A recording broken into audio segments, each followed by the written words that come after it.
Chères sœurs, chers frères, j'espère que tu vas bien malgré la crise sanitaire due au coronavirus. Comme annoncé, ce matin et pendant 3 semaines encore, nous ne pourrons pas nous réunir physiquement pour célébrer notre roi de gloire, le Seigneur Jésus-Christ. Cependant, nous voulons continuer nos activités principales en utilisant les moyens de communication modernes d'aujourd'hui. Comme vous l'avez noté dans la publication envoyée par mail et sur Facebook, nous avons à cœur de vous envoyer une petite vidéo de 3 à 5 minutes chaque dimanche et jeudi matin pour nous encourager ensemble dans le Seigneur.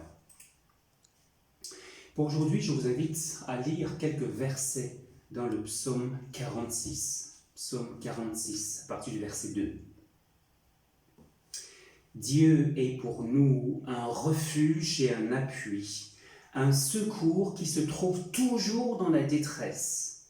C'est pourquoi nous sommes sans crainte quand la terre est bouleversée et que les montagnes chancellent au cœur des mers, quand les eaux grondent, écument et branlent les montagnes en se soulevant.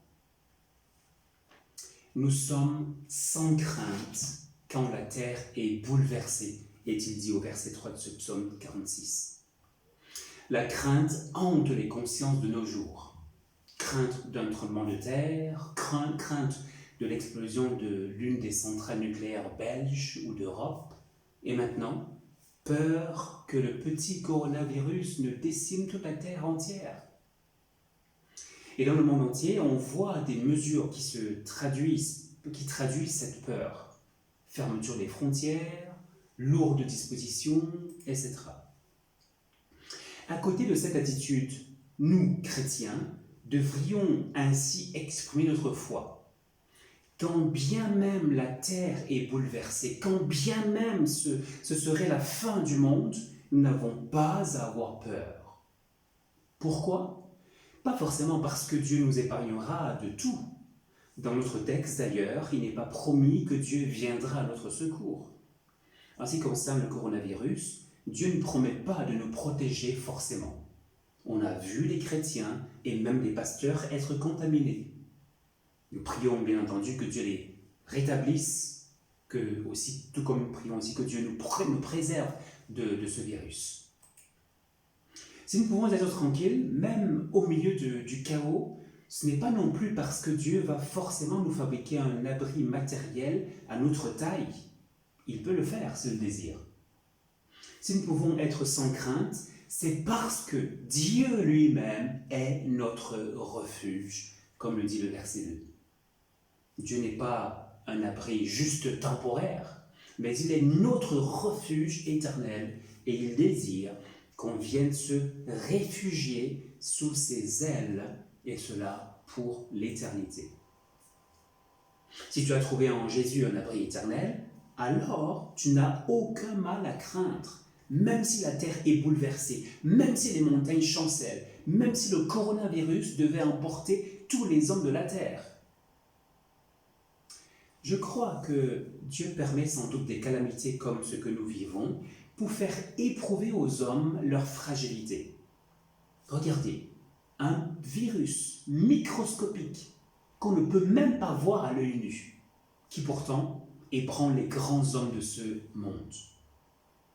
Par de tels fléaux, je crois que Dieu fait résonner encore sa voix et il dit, comme au verset 11, « Arrêtez et reconnaissez que je suis Dieu. Je domine sur les nations, je domine sur la terre. » C'est rassurant de voir que pour ceux qui ont placé en lui leur confiance, Dieu est vraiment une haute retraite. Alors, n'ayons pas peur, gardons confiance en Jésus et que notre cœur ne se trouble pas. Dans la continuité du psaume 46, je vous propose d'écouter à la fin ce cantique du groupe Impact, « Mon secours est en toi ». Et je vous donne rendez-vous jeudi prochain pour une prochaine exhortation, juste après les annonces. Parce que pour la semaine qui arrive, avec le Conseil des Anciens, nous aimerons vraiment que l'Église se mobilise pour une chaîne de 24 heures de prière. Étant donné que nous avons du temps, nous vous proposons de prendre une heure pour prier, même avec les enfants, pour divers sujets qui vous seront envoyés mardi.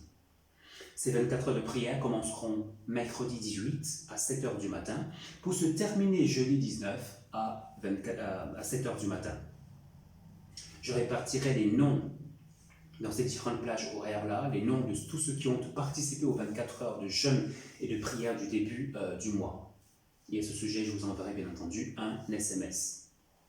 D'ici là, je prie que Dieu nous fortifie, que Dieu nous garde confiants en lui, confiants qu'il tient tout entre ses mains.